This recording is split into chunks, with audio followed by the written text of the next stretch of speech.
donc nationaux. Bon, ils m'ont suivi. Aujourd'hui, j'étais la personne la mieux gardée parce qu'ils étaient nombreux et je me sentais en sécurité. Sauf si eux-mêmes m'agressaient. Bon, ils m'ont suivi jusqu'à la porte du bureau de l'adjoint au directeur.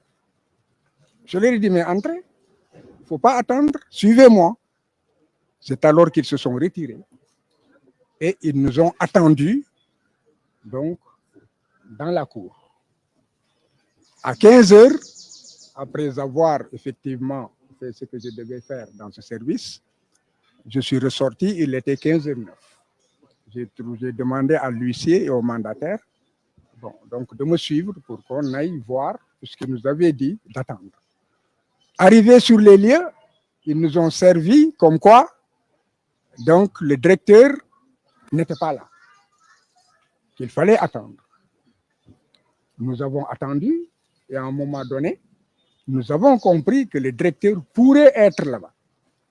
Nous avons essayé donc au moins d'avoir une personnalité qui puisse le remplacer parce qu'un service ne peut pas être vacant. Si la personne qui a la direction du service est absente, il y a bien un adjoint. Ou bien, si l'adjoint n'est pas là, il y a toujours une autre personne qui assure la continuité du service. Donc, j'ai demandé à ce qu'on nous permette de rencontrer toute personne qui pourrait, en fait, nous recevoir. Bon, et là, ils ont dit qu'il fallait attendre. Bon, je devais me rendre dans le cadre de mon travail, puisque je n'accompagnais que le mandataire, n'est-ce pas? Alors, j'ai dit au mandataire, bon, vous restez, moi, je pars, je reviens dans 1 heure. C'est pourquoi je vais quitter. À mon retour, la situation était la même. Ils m'ont dit que le directeur, le commissaire de police de la Médina leur a dit avec, je ne sais pas, une personne qui serait comptable ou je ne sais quoi dans le service, bon, d'attendre qu'ils allaient être reçus. Mais que seul le mandataire pouvait être reçu. J'ai dit d'accord. Bon, maintenant, il faudrait que je parle à cette personne ou bien que je parle au commissaire de la Médina. Impossible de les avoir. J'ai alerté toutes les autorités du pays qui pouvaient prendre des décisions et leur faire comprendre que c'est un service public. Alors, c'est là que j'ai vu que des citoyens entraient et sortaient, ils nous empêchaient d'entrer. Je leur ai dit, c'est un service public, vous ne pouvez pas m'empêcher d'accéder à ce service. Ils m'ont dit, maître, vous ne pouvez pas entrer. J'ai dit, pourquoi? Ce sont des ordres. Des ordres de qui? Personne ne répond. J'ai alerté toutes les autorités, je leur ai dit, j'entrerai dans ce service en tant qu'avocat et en tant que citoyen. J'entre seul et personne ne m'accompagne, s'il le faut. Ils m'ont dit, en tout état de cause, aujourd'hui, les ordres, c'est que vous ne franchirez pas cette porte. Évidemment, j'ai essayé d'entrer. Et vous avez pu filmer cela.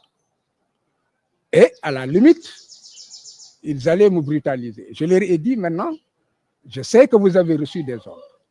Si un seul citoyen franchit cette porte, j'entrerai avec ce citoyen et vous prenez la responsabilité de me brutaliser en tant que citoyen fréquentant un service public. Alors, ils ont fermé la porte où on devait passer pour ouvrir l'autre porte. J'ai vu que c'était ouvert, je me suis rendu à cette porte, ils ont fermé cette porte pour ouvrir l'autre porte. Donc vous avez vu, vous tous, vous avez pu assister à cela et j'avais mal. J'avais mal parce que notre pays est entré dans une situation de dégradation à laquelle personne ne s'attendait.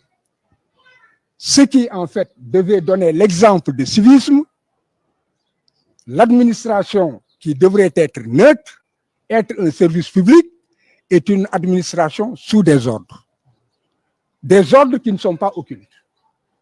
Parce que, c'est un service du ministère des élections. qui est sous la responsabilité du ministre de l'Intérieur, qui est au courant, je l'affirme, de la situation. J'ai fait en sorte qu'il soit alerté. Il n'a pas réagi. Ensuite, il y avait des forces de défense et de sécurité qui sont des GMI. Les GMI, c'est la police nationale. J'ai alerté le directeur de la police nationale et toutes les personnes qui pouvaient leur demander de me laisser accéder à ce service comme citoyen. Ils n'ont pas réagi. Et puisque je m'attendais à être brutalisé, ils avaient reçu des instructions. J'ai alerté le procureur de la République, j'ai alerté le procureur général près la cour d'appel qu'il s'apprêtait à me brutaliser. Et j'ai alerté aussi le ministre de la Justice. Donc aujourd'hui, il faut que les masques tombent. Il faut que les masques tombent et que l'on sache que nous sommes dans un État autoritaire qui a rompu avec l'État de droit, qui est dans la violence sous toutes ses formes. Et un État qui n'est pas décidé à rester dans la coupe d'un État démocratique. Parce que Ayoub a été empêché d'aller prendre les fiches, l'huissier de constater que les fiches ont été remises ou qu'ils ont refusé d'exécuter une décision de justice, ce qui en fait est puni par la dégradation civique. Et le refus d'exécuter une décision de justice est puni aussi par la loi. Donc ceux qui sont chargés d'appliquer la loi, ce sont ceux-là qui sont en train de violer la loi. Et malheureusement, nous avons des enfants, nous avons des petits-enfants qui sont en mesure de comprendre et qui peut-être penseront que ce qui est anormal, c'est ce qui est normal. Parce que la référence, ce sont les hommes de loi. La référence, ce sont les forces de défense et de sécurité. Ce sont les personnes les plus respectées. L'avocat est considéré comme quelqu'un qui est là pour tout le monde, qui n'a pas à avoir de parti pris. Il a un client, il le défend. Il est coupable, il plaide coupable et il demande la clémence ou les circonstances atténuantes où il met en œuvre des mécanismes permettant à son client d'avoir ailleurs la possibilité de sortir des griffes de la justice. Il n'est pas coupable, il plaide non coupable. Voilà, ils auront besoin de nous. Et aujourd'hui, ce qui est malheureux, c'est que ça risque d'être culturel. Ce qu'ils ont détruit, c'est profond. C'est profond dans l'esprit de la jeunesse, l'état de droit, la démocratie, la culture démocratique. Ils l'ont à mettre. Qu'est-ce qui se passe au Sénégal? Si vous agissez ainsi, que va devenir notre pauvre petit Togo? Montrez au magistrat. Si elle m'entend, elle saura que c'est elle qui a dit cela. Donc, c'est le désespoir. Mais il faut aussi que la communauté internationale sache que ce n'est pas un peuple violent, ce n'est pas un peuple suicidaire. C'est un peuple qui est debout, qui demande simplement à ce que ce pays respecte la loi, que ce pays respecte l'état de droit et que ce pays respecte la démocratie pour que nous puissions vivre en paix. Donc, s'il y a une caste de personnes qui sabordent tout cela, la communauté internationale n'a pas le droit de se taire. Et il est temps que des observateurs soient envoyés. Il est temps que la communauté internationale envoie des émissaires, qu'ils parlent à ceux qui sont en train de bâillonner le peuple, qui tuent le droit à la communication, qui tuent le droit à l'expression, qui tuent le droit à l'opinion et qui embastillent tout le monde. C'est quelque chose de connu. Pourquoi ce silence? Il y a assez de morts, il y a assez de blessés. La communauté internationale, en dehors de l'union interparlementaire, je n'ai pas encore de réaction tangible. Et l'union interparlementaire en train de suivre cela, c'était depuis le début lorsque les droits de Ousmane Sonko ont été violés. alors qu'il était député, depuis l'Union internationale, suit la situation, demande des rapports complémentaires et suit la situation de près. Et avait aussi demandé à ce que l'on essaie d'envoyer ici des personnes qui parlent aux autorités. En dehors de cela, tout le monde se tait. Et demain, chaque pays voudra courtiser le Sénégal. Faites attention, le peuple sénégalais est mûr et le peuple sénégalais sait être reconnaissant et le peuple sénégalais sait reconnaître ses amis. Ce n'est pas après tant de morts et que le peuple ait réussi de par sa jeunesse, de par sa population, de par le courage, l'honnêteté, la loyauté de certains magistrats qui resteront intègres jusqu'au bout. Et je ne me gênerai pas, je ne me gênerai nullement de citer le juge Sabassi Faye, qui a eu ce courage. Madame Aïssatou, qui a eu le courage de refuser une décision à laquelle elle n'adhérait pas.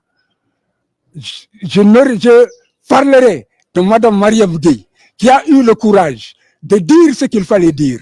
Et ce qu'elle a dit, nous le retrouvons en filigrane dans la décision, aussi bien de Sabassi que dans la décision du juge Thion qui a été rendue le jeudi dernier.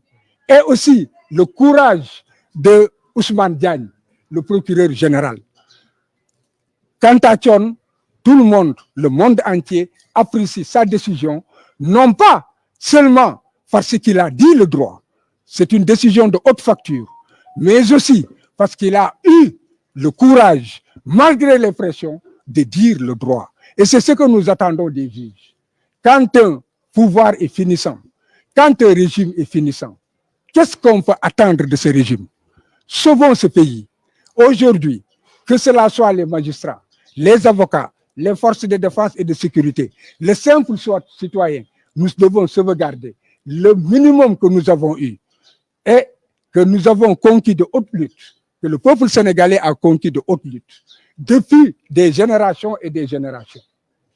Depuis Lamine Senghor, certainement, certains ne le connaissent pas, Lamine Senghor, depuis Aline Sitoé Diatta, depuis même Senghor, qui a eu à nous faire à intégrer dans notre constitution, pour en faire un bloc de constitutionnalité, le respect des conventions internationales dans lesquelles il y a le respect des droits de l'homme, le respect des droits économiques et sociaux, et maintenant avec l'évolution, les droits environnementaux et autres. Et nous n'avons pas assisté à cela. Senghor avait des limites. Et lorsqu'il était sur une ligne rouge, il savait s'arrêter pour sauvegarder l'essentiel, la démocratie et l'état de droit. Abdou Diouf aussi, qui l'a succédé, a fait la même chose. Plusieurs fois, lorsqu'il y avait péril et menace et que l'ordre national pouvait être troublé, l'ordre public pouvait être troublé, il n'a pas hésité à appeler à un gouvernement d'union nationale unissant les cœurs et les esprits. Abdoulaye Wade, pareil. Lui aussi, il a sauvegardé cela. Et il avait des limites. Tout le monde sait que lorsque l'Assemblée nationale allait se prononcer sur une certaine loi et que la population a manifesté, immédiatement, il a demandé le retrait de ce projet de loi. Donc, il avait des limites. Pourquoi maintenant, on ne peut pas avoir de limites? Pourquoi maintenant, on ne parle pas à son peuple? Pourquoi maintenant, on ne parle pas à l'opposition? Pourquoi on ne cherche pas la paix? Pourquoi on ne cherche pas la concorde? Pourquoi veut-on toujours la confrontation? Pourquoi est-ce que la violence est érigée en règle dans ce pays? Tout le monde a mal et les esprits doivent revenir. Et je m'adresse aussi à ceux qui devraient parler dans ce pays en dehors de la communauté internationale. Des personnes sont des électeurs, de grands électeurs, des guides auxquels ce qu'on appelle les talibés ont donné leur sueur, ont donné leur sang et donnent tout. Et ces talibés aujourd'hui ont besoin d'eux. Et ils ne demandent qu'une seule chose, qu'ils prennent la parole et qu'ils disent ce qui doit être dit. Ils ne peuvent pas continuer à se taire. Ce peuple est à bout. Il ne reste maintenant pratiquement que moins de 65 jour. C'est un régime finissant. Donc, le peuple ne peut pas être pris en otage. Il faudrait que ceux qui aujourd'hui peuvent créer l'équilibre, et notamment la justice, qu'ils disent basta, basta, basta, et que le peuple retrouve effectivement sa quiétude et elle aille vers une élection inclusive, sans laquelle une élection qui ne peut être une élection qui reflète la volonté populaire si Ousmane Sonko n'en fait pas partie. Aujourd'hui, deux exigences, que les juges prennent leurs responsabilités et qu'ils demandent à ce que Ousmane Sonko soit rétabli dans ses droits ou qu'ils en tirent les conséquences et déclarent Ousmane Sonko candidat aux élections de 2024. Ils en ont le pouvoir, la loi leur donne la possibilité et aussi Ousmane déposera un dossier qui sera conforme à tout ce qui est dit. Donc, cela est attendu. La justice, c'est l'équilibre. C'est l'équilibre.